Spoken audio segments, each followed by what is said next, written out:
Wherever I go, I try to keep my eyes open and steal ideas from other churches. I think a lot of priests do that.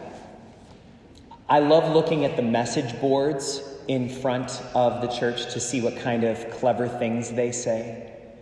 I saw one recently that said, "When you throw mud, you lose ground." I thought, that's good. I'm going to take that one. I'll look for decorating ideas and landscaping. But I saw a church sign, the actual description of the church, in another part of the state one time when I was visiting, and it really stuck with me. It said, "Prince of Peace Christian Church." And then below it in script it said, "Where marriages and families thrive." And I thought, ooh, that's good. Wow, I bet you can get a lot of people interested in your church if you put that on the sign, because isn't that what we all want? If you come to this church, your marriage and your family are going to thrive. I thought, that's great. I should bring that to the pastoral council. But as the day wore on, I kept thinking about it. And I kept thinking about it. And I realized, man, if I were going through something, if I found out that my teenager was hooked on drugs, that'd be a really rotten church to try to work through that in. The church where marriages and families thrive. I thought about what it would feel like if my marriage fell apart and that were the church that I were going to, and people would look at me like, "Oh, your marriage isn't thriving.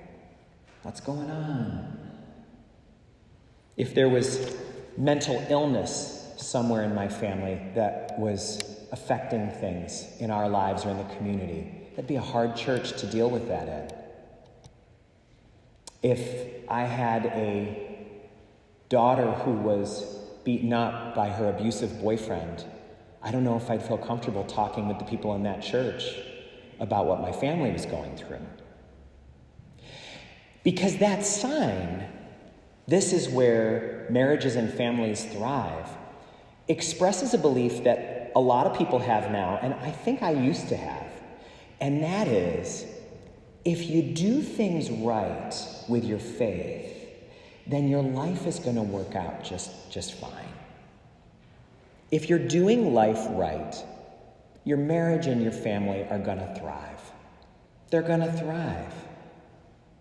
Your career is going to wind up being amazing. When you look at pictures of yourself from 20 years ago, you're going to say, "I look even better now." You're going to have this really beautiful family where your kids get into Harvard and they're the star of whatever athletic team that they're on. And in the church circles, this thinking is referred to by a little slogan. It's the idea of pray, pay, and obey. If you pray, pay, and obey, things are going to work out great. Pray, come to church. Pay, give your offering or your tithe, bring your envelope or your e-giving, and obey. Follow the rules, and everything's going to work out. But I don't know how many of us were breaking rules to deserve 2020. It's quite a payback, isn't it? And I think a lot of us have to challenge that way of thinking when we think about people who are struggling. When people are struggling, is it right to assume that it means they're not doing life right? That they've messed up somehow? If they lose their job, if their spouse has a mental illness, if one of their kids is not just in rehab, but back in rehab, if another kid flunks out of school, if you have cancer, is that a sign that you are not doing life right? That your faith isn't strong enough? That God is displeased with you? One of the signals that I find in myself and in others when I start getting into this kind of thinking is when I refer to God by phrases like, "the man upstairs." You know, like, "the man upstairs must like me." Dunkin' Donuts has been horrendous during the pandemic. The line, the drive-thru is brutal. Sometimes I'll get there though, and there's only one car in front of me, and I'll get into that, oh, the man upstairs must like me. Thanks, big guy. But that is not what Christmas tells us at all. That's not what Christmas is about at all. Jesus did not come here to teach us how to live our best life. He doesn't come with life hacks. He did not come to show you how to build a great career. He did not come to teach you how to keep the spark in your marriage. He came for one clear purpose: to show us that we are never alone. We are never alone. And when you're dealing with a situation in your family, his presence says you are not alone. When we are suffering and things have gotten out of control and are all too much, you are never alone. One of the questions I get asked the most, more than any other as a priest, is, what do you think about priests not being allowed to get married? Why is that a rule? Why can't priests get married? And there's a long answer to that has several different components, but each one of them kind of stands on their own. And one of them is because priests give people a witness that you are never alone. That you don't have to be living in a home with someone to have someone there. You don't have to have a family. You don't have to have that kind of a life. You can live all by yourself. You can have nothing to your name but a Bible and another pair of underwear, and you are not alone. All of us can know, because of Christmas, we are not alone. And if we study what the first Christmas was all about, we know that the message is especially geared toward hard times, not toward when we're living our best life, but when things aren't making sense. When we followed all the rules and we listened to the voice of the angel and we did what we're supposed to do, and it still isn't working out right. That is when we know that there is a power greater than ourselves that can save us, that can restore our sanity, that can guide us through whatever we're dealing with. We know that although he was teaching us how to live, his main mission was not to unfold a big rule book, because he hung out with sinners just as much as saints, and he obviously loved them just as much. So his message, if we're to boil it down to its essence, to the core, it is that we are not alone, that God is love, perfect love, and God and God's love are with us always. What he did was give us a way in 2020 to be closer to him now than even his disciples were. He gave us a way. He provided a way to enter our minds in 2020 with his teaching, to give us new insights we've never had before, even though they come from 2,000 years ago. He enters our hearts with a message of love and inclusion and deep divine friendship. And he enters our bodies with his body and blood, his soul and divinity. The apostles never got that. They never got that. That was not something that they had access to. On the last night of his time with them, he gave it to all of the generations that would come. A way to be right there with him, to know that we are not alone in any way. That's going to be true no matter what. There's no way you can make that not true. Non-believers and atheists, that doesn't change anything.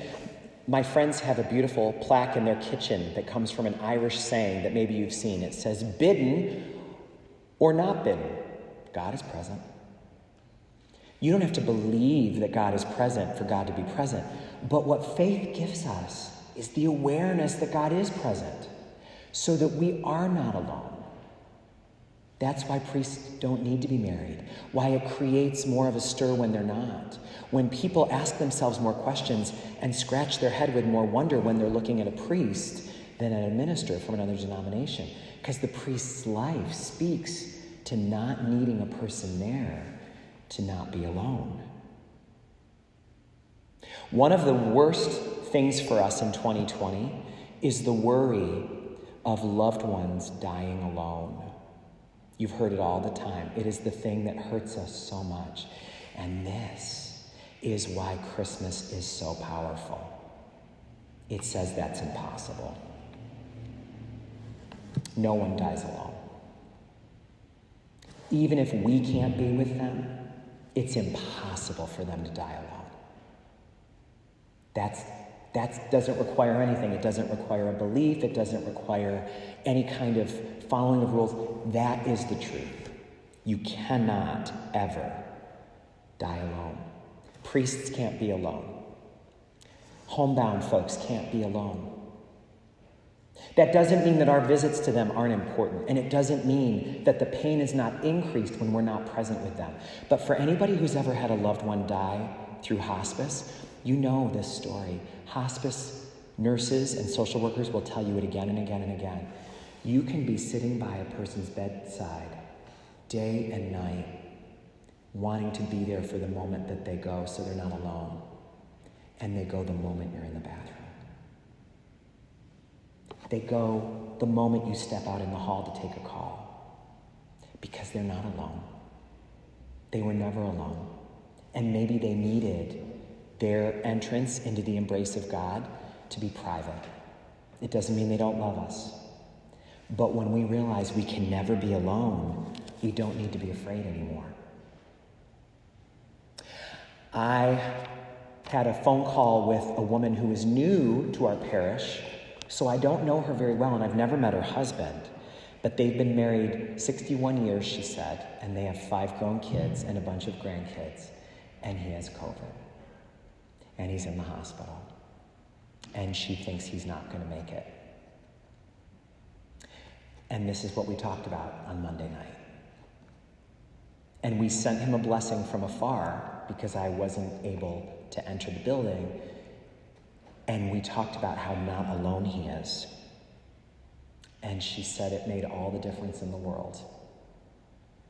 That's what Christmas is about. You are not alone. And I am not alone. It can never be. God is walking with us through this life, bidden or not bidden, and God is calling us to a great banquet where we will be together forever in full awareness of the gift. So Christmas is way better than eggnog, as delicious as it is. Christmas is the awareness that even if your spouse left, and this is your first Christmas without them, even if you have stage 4 cancer, as a number of people in our parish do, even when you're locked down, even when you're quarantined, even when someone you love is in a locked ICU, you are not alone. It's impossible. Merry Christmas.